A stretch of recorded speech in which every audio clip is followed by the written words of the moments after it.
Hello, welcome to the Bridges Sunday School. Our lesson today is crossing the Jordan. If you'd like to pause the video now and go get your Bibles, that would be great.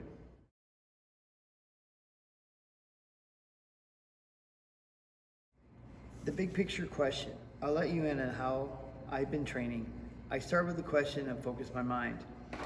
I want to use my mind for God's glory.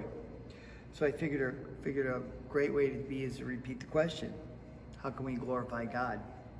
Then I repeated it a few times. So say it with me. How can we glorify God? So our Bible story for today is crossing the Jordan.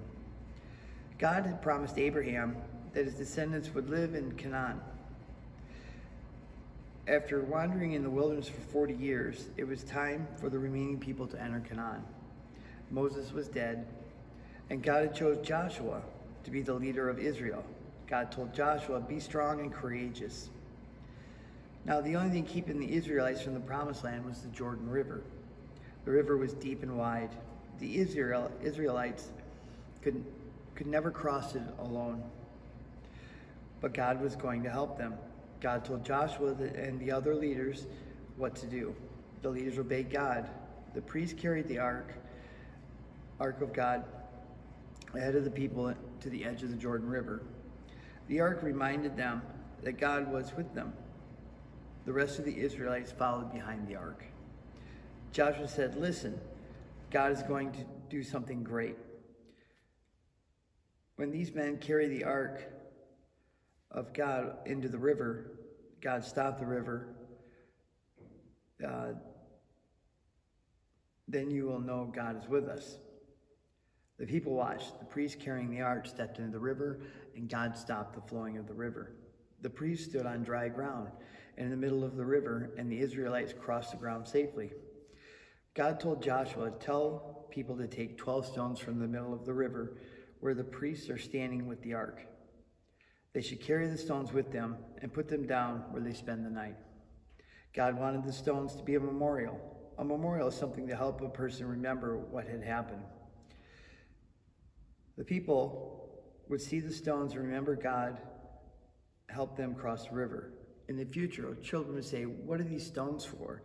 And the people could tell their children that God stopped the waters, and everyone would know that God was mighty. The Israelites did exactly what God told them to do. They picked up 12 huge stones and made a memorial. The priests crossed the river, and the river began to flow again. The river was deep and wide as it was before.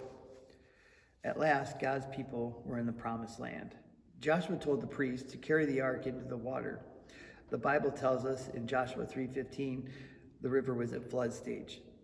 They could be carried off by the current.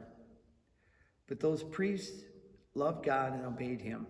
Did you notice that God didn't do the miracle until they stepped into the water?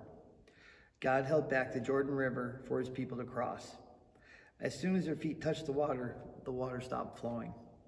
Not before they stepped in, but when they stepped in. One way to receive glory through his miracle was by the priest obeying him. That's how I found the answer to the big picture question. How can we glorify God? We can glorify God by loving and obeying him. Let's say it one more time together. How can we glorify God? We can glorify God by loving and obeying him. What is true for the Israelites is true for us today. When we love and obey God, he can receive glory no matter where we are. The key passage is Deuteronomy 31:8. The Lord himself goes before you and will be with you. He will never leave you or forsake you. Do not be afraid. Do not be discouraged. Have a great week. We'll see you soon.